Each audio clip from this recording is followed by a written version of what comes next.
I opened up the file for the show today, and it was like 4 national cuts of it was Frank Schwab, it was Charles Robinson, the national heavy hitters talking about Dylan Gabriel and their confidence, the Browns' confidence in Dylan Gabriel, instead of like, hey, the Browns think they're going to surprise you with this Joe Flacco guy. Well, so I think Joe being in the league for as many years as he has been kind of derails that. But I'd make the argument.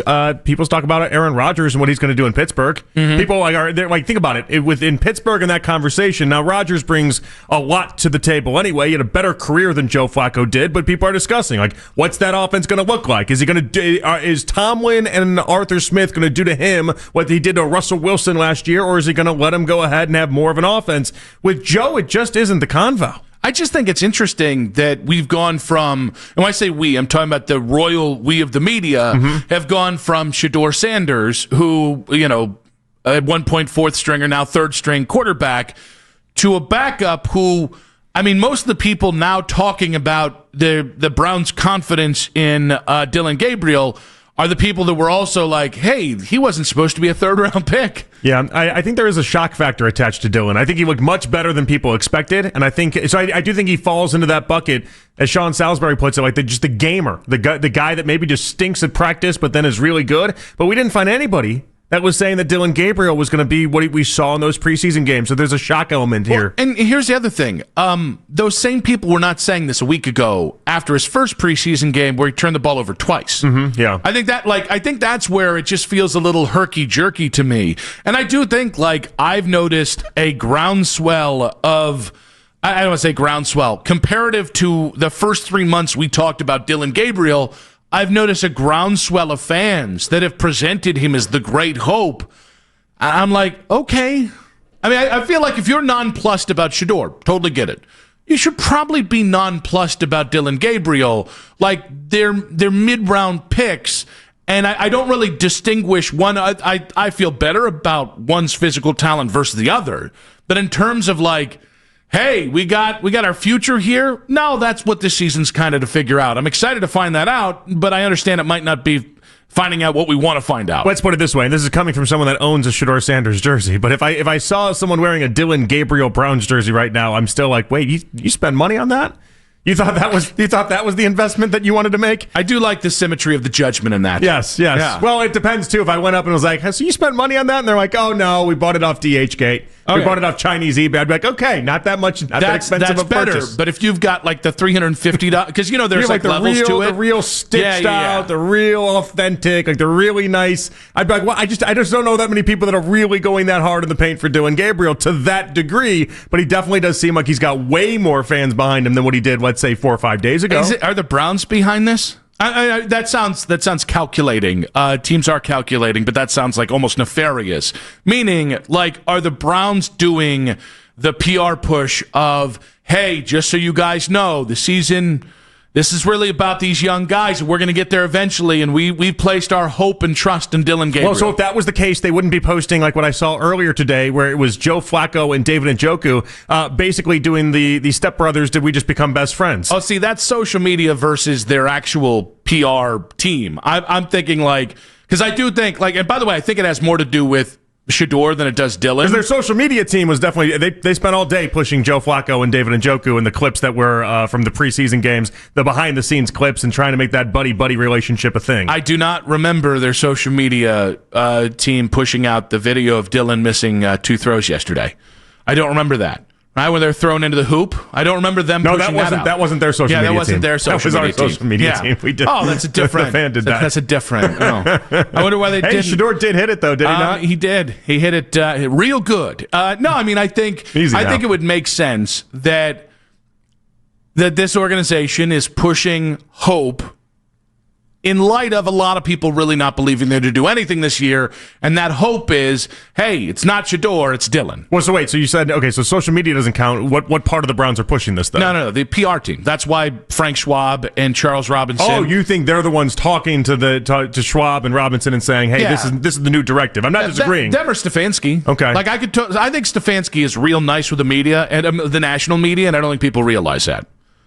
No, that's fair. I think he definitely talks to a lot of, between him and Barry, they both talk to a lot of people. Barry just likes playing games with people is all it is, which is really funny to me. Well, so that's, by the way, important distinction to make on your part. I just think and I'm not saying this in a nefarious way either. Again, none of these are like accusations about the Browns. They're observations about the Browns. I do think that Kevin is so much better with the national media than anyone really realizes and gets credit for. And I do think I've just resigned myself to that's why so many people are like, you have to be dumb to think he's going to get fired at the end of the season. Right. Those same people that in 3 months, if the Browns are a one-win team, going at some point in November, they'll be turning on Kevin Stefanski because they have no other choice to. Now, that being said, that's the only reason I can think about this.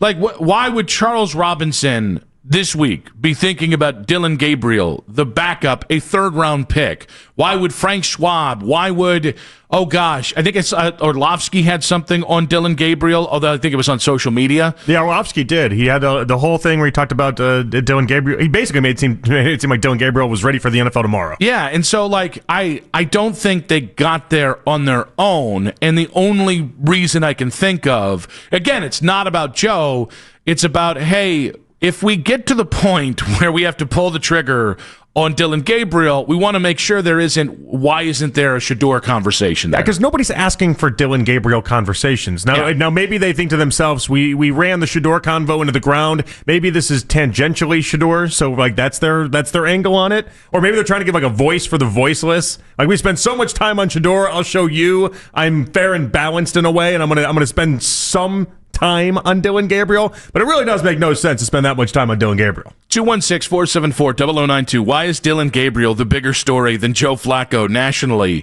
And in fairness, this is something that we talked about in the pre-show. We are going to have to talk more Joe Flacco going forward. Well, and the problem with the Joe Flacco convo, Nick, is that there's nothing salacious you can talk about when it comes to Joe Flacco in the slightest bit, and he definitely has earned the benefit of the doubt through an 18-year career, and so I just feel like there's just not a lot of meat on that bone for people to grab onto. But see, I think when it comes to an excitement factor, I think you should be more excited about Joe than you are for Dylan. Sure, but if the conversation coming off the third preseason game, it should be more about Joe, and it is more about Dylan, but I understand how they got there, and I think how they got there was, what new ground are we possibly breaking when it comes to Joe? Well, but they haven't broken any ground on Joe.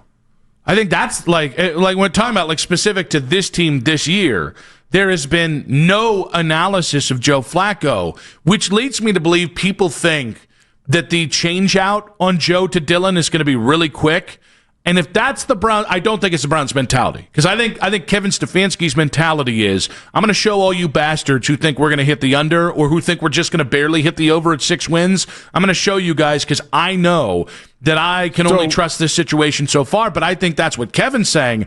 But do I think that there are people who think Dylan could see the field in week 3? Yeah, I think that's a little bit behind this as well. I think the analysis is short on Joe Flacco because if you're talking about Joe Flacco, then you are talking about a team that is projected to be one of the worst teams in the NFL. And let's be honest about it, the national media doesn't talk about teams that are going to be one of the worst in the NFL. But how do we because what you're talking about is the hype train? Yeah, essentially. The hope train. Well, no, it's really just giving national attention to anything. And when it comes to Joe Flacco, when you start talking about Joe Flacco, then you are talking about the Browns for this upcoming season. And if you're team 20 or below, you're just not getting a lot of run nationally. But I do want to speak to the idea that people think the Browns are going into this with a very short leash on Joe Flacco. I'm not saying it's that they're incorrect because we don't know. The Browns are not incredibly forthcoming. We don't know really. I know that I've deemed this as that we're going to see this play out kind of season. But the reason why it matters is if you're going into this season saying we're going to give Joe a chance, but really it's like a 2 to 3 week chance, you've already failed. And failed in a way that is desperately close to losing the locker room. You have to go in this with the idea that Joe will be your quarterback all 18 weeks, even if you know it's very likely it's not going to have. If the Browns are doing what we've already done, which is week 4, week 6, week 8, week 9. And we put a date on it. The season's not getting out of the break. It's not coming out of the block. It's going to die right there before the first gun of the season goes off. Yeah, well, and that's why I why even did a trigger finger. You did. It was very. That's for you too. It was thumbs up. But that's why I think so many people have had the conversation about Joe the way that we have, and you got to think to yourself, for me, I said Dylan will be in when the playoffs are out of reach.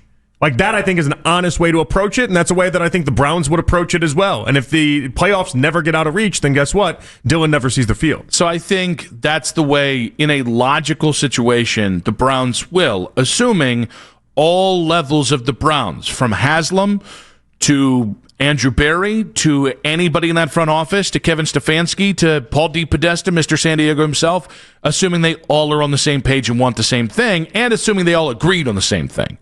I think we assume that they've all agreed on the intention on this. I think assuming that they're going to be completely aligned with their goals for the season is wildly ambitious, considering they're coming off 3-14. And well, yeah, for sure. Like, Jimmy's going to want to see the rookie quarterbacks quicker than Kevin is. I think Andrew's going to want to see the rookie quarterbacks quicker than Jimmy's Joe. been part of the hope I had for Shador being able to see the field. Like Jimmy's going to want to see that, and if you want to see Shador, that's got to be part of the hope as well. Like, I don't know that people are thinking that this whole entire organization, top to bottom, is 100% aligned with what they think out of Joe Flacco, though. But I do think that's different than previous years, and I don't think we've discussed. This is the royal we now discussed it enough. I do think they've come in previous years in as close to unity and alignment as you can get in the NFL.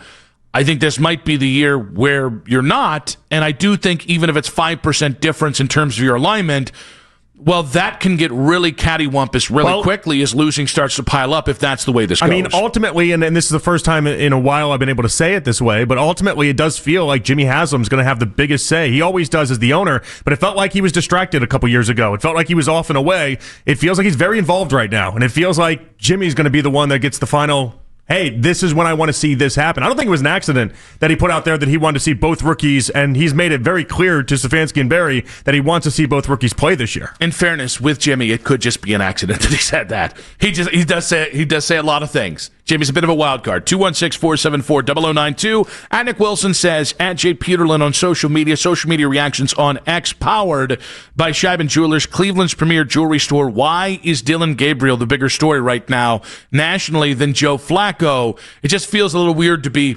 talking about a third-round rookie when they've named a starter who I think is going to start for at least 6 games this year.